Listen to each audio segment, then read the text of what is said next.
Hello, my name is Frances Quintanilla, and this is my presentation on using analytical thinking to meet a need. Introduction: Improving multiplication facts fluency in fourth grade. This is a current issue that we are having at my school site in our fourth grade classrooms.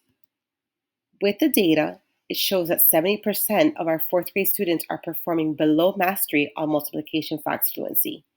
We have been using timed multiplication facts quizzes on a weekly basis, and students are answering the math facts either incorrectly or not finishing their timed quizzes by the end of the time period. Students are experiencing trouble mastering math skills due to the lack of the multiplication facts fluency.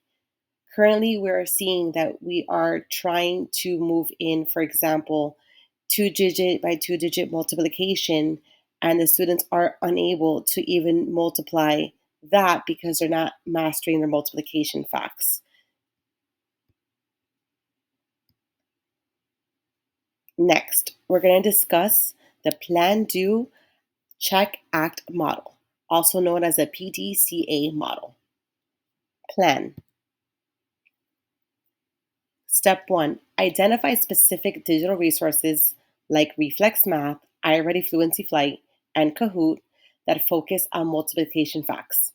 2, develop an organized daily or weekly schedule for practice sessions, integrating these resources. 3, organize a professional development session for educators at our school site on how to use and implement these platforms effectively. Do. Launch a pilot program in 2 out of our fourth grade classes to test the method. Provide daily practice opportunities with the selected digital resources, both in class and as optional homework. Encourage students to track their progress and celebrate milestone achievements using a weekly tracker. Check. Assess students' multiplication facts fluency through quizzes and interactive games before and after implementation. Collect feedback from students and educators regarding the engagement and effectiveness of the digital resources. Collaborate with educators after implementation to refine and make any adjustments needed. As Kaplan states in her article, collaboration has been identified as both an asset and a liability as a constructive quality of personal or group achievements and innovations. This article is known as the collaboration assumed or taught. Finally, the ACT. Analyze the assessment results to determine if students' multiplication facts fluency has improved. Make adjustments based on the feedback and performance data. Also, to consider scaling the program to all fourth grade classes if it is indeed successful.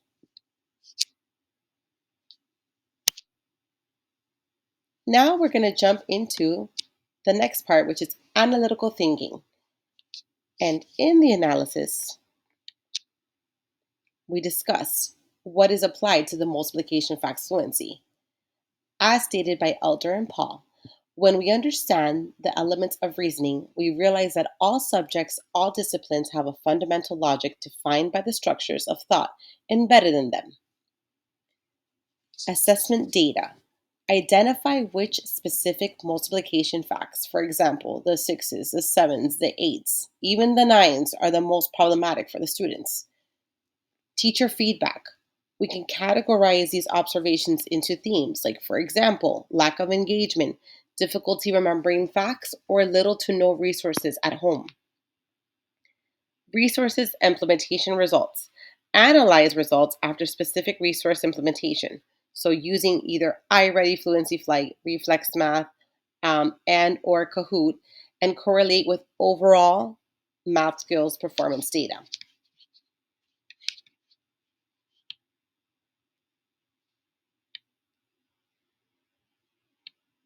Next, inferences and reflection. Some thoughts are that the data likely supports the need for a more focused and engaging approach to multiplication facts practice. Reflecting on the initial planned course of action, if evidence suggests that students benefit from these interactive methods, adjustments can be made by increasing the use of games or technology in the classroom and at home.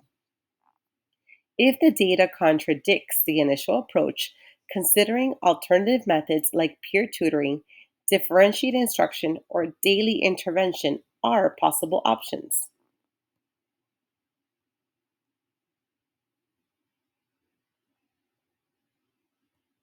Lastly, we're going to go ahead and compare the intuition and analytical thinking. With intuition, feeling that certain methods like these digital games are effective based on prior experiences or observations, this can lead to quick decisions but may lack actual data support. When it comes to analytical thinking, a data driven approach allows for a systematic review of what is effective and what is not. This is what helps ensure decisions are based solely on evidence. Ultimately, a combination of both processes is ideal. Using intuition to guide decisions while also relying on data to validate decisions is very critical.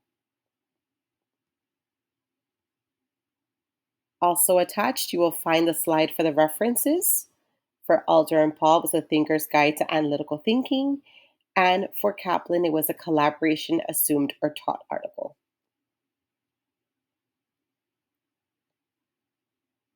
This wraps up my presentation on using analytical thinking to meet a need currently at my school site.